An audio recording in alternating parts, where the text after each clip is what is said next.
Hey, good morning. Welcome to another lovely state-mandated meal break. We're in a different location today, and it's absolutely a gorgeous day. Hopefully, my ADD and the wind and such will allow me to do this video. I've been kind of trying to find the right headspace to do this for a long time. You hear a lot lately on the subject of masculinity, and typically you get a lot of press about toxic masculinity. First things first, if you ever utter those words in my presence, you and I are going to have a very uncomfortable conversation. Okay? It doesn't have to be anything brutal or negative, but I refuse to accept those words. A man's place in this world as a father, as a leader, as a person, masculinity is not a negative trait.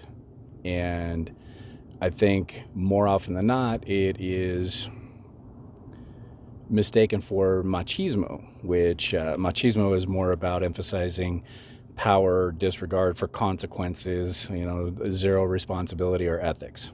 That's machismo. That's not masculinity. You don't have to be some domineering prick 24/7 to be masculine. Okay. Masculinity is not toxic. I would point to an example of how poorly children are doing of either sex, how poorly they're doing if they don't have a father in the house. I think I've touched on it before. Be the man that you want your son to become, and be the type of man you would like your daughter to marry. That's as simple as that. A father's role in the house is absolutely crucial, in my opinion, as long as he's a positive influence on his children. Okay, so with that in mind, we're going to step out onto the Webster's definition of masculinity. So forgive me, I'm going to look at my little notes here, and it's kind of a tough video to keep from becoming a string of consciousness. So here you go. The definition, according to Webster's, of masculinity: qualities or attributes regarded as characteristics of men. Typically in Western society, it's strength, courage, independence, leadership, and assertiveness. Now, none of those are toxic, and nor are they bad. Okay? So don't mistake it for machismo. Totally different thing. Now, without those masculine traits, you're seeing children fail at an epic level over and over again. Typically, when a young man doesn't have a father in the home, he doesn't understand the difference between being masculine and machismo. Okay? You don't have to dominate and control every little thing. The other things, that we're going to get to are some of the traits of masculinity are absolutely necessary in this world.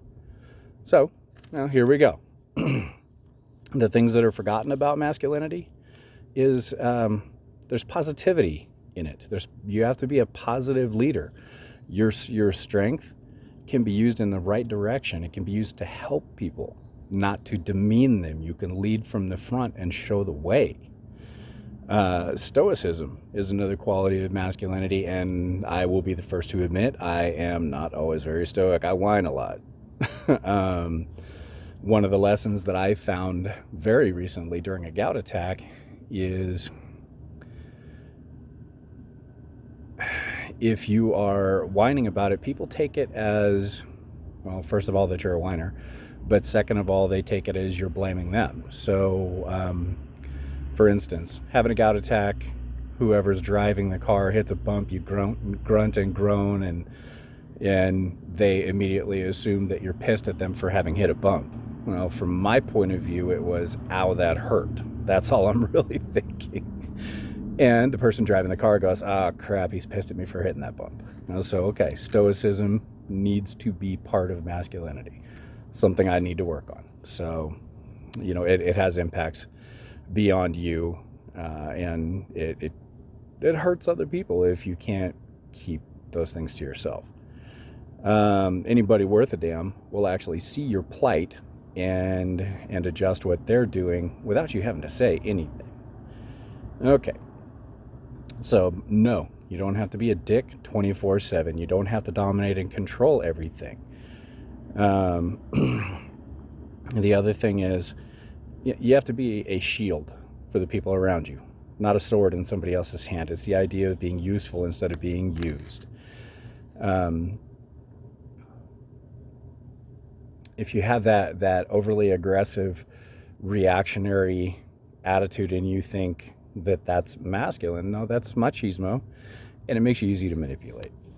So, forgiveness. Dude, forgiveness is not some bitch trait at all. It's holding those grudges that's only hampering you. That's like you drinking poison and expecting the other person to die.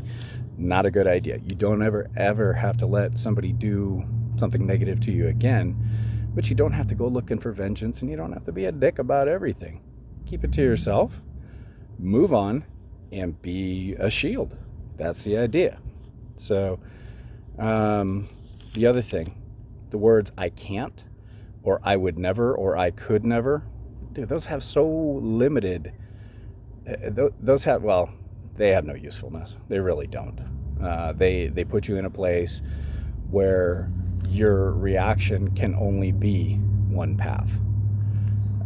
For instance, you get lied to by a friend. You're like, I could never forgive him. No, you can. You just put yourself on the wrong path, though. You could forgive him and never let him do it again, and he can still be your friend as long as you set your boundaries. Essentially, I don't know how to put it, dude. Forgiveness is not a weakness; it's a strength, and it does nothing but help you and strengthen your position. And as we move on, we're going to move on to the basically the warrior poet ethos. And I strive to be this way, and I'm not always successful. You just got to pick yourself up and try again when you fail. So here you go.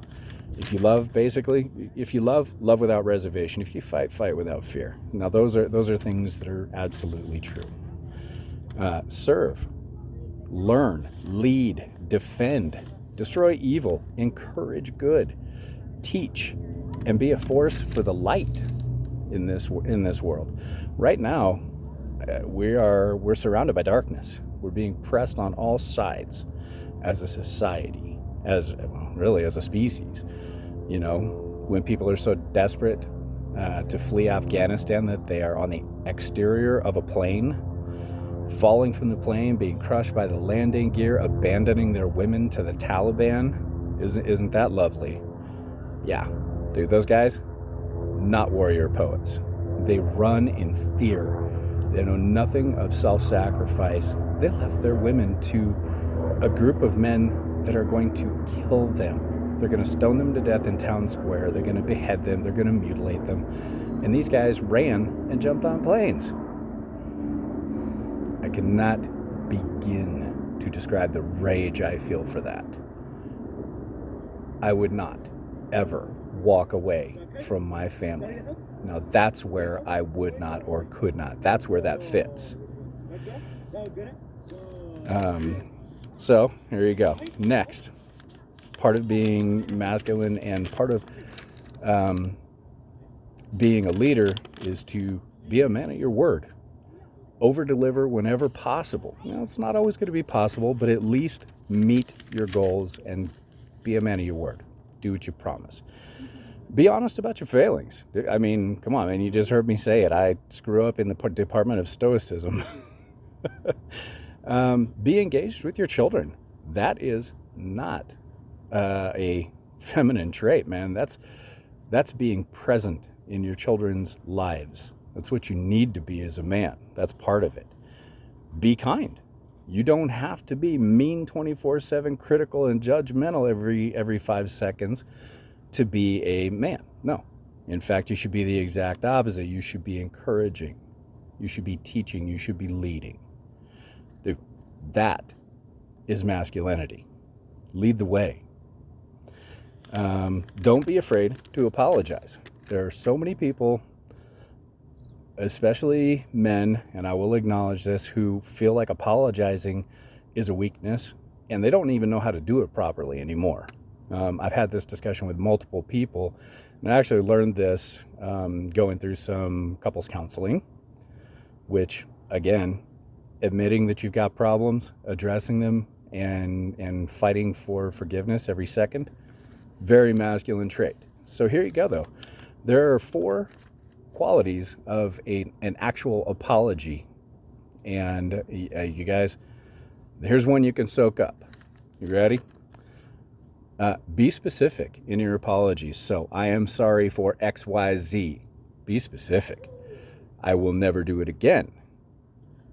Third thing, here's how I will avoid this in the future. Fourth is there a way I can make this right? Ask that question. Don't be afraid. You have to be honest with yourself about what you did. You have to see if you can find a way to make it right. And you have to make sure that there's a plan in place to never duplicate it again. Dude, that's it. The art of the apology, extremely masculine, because it acknowledges your faults and it shows that you're willing to address things and fight, to step into the ring for when you screwed the pooch, because we all do. So, circling back around Saki style here, masculinity isn't about being a dick.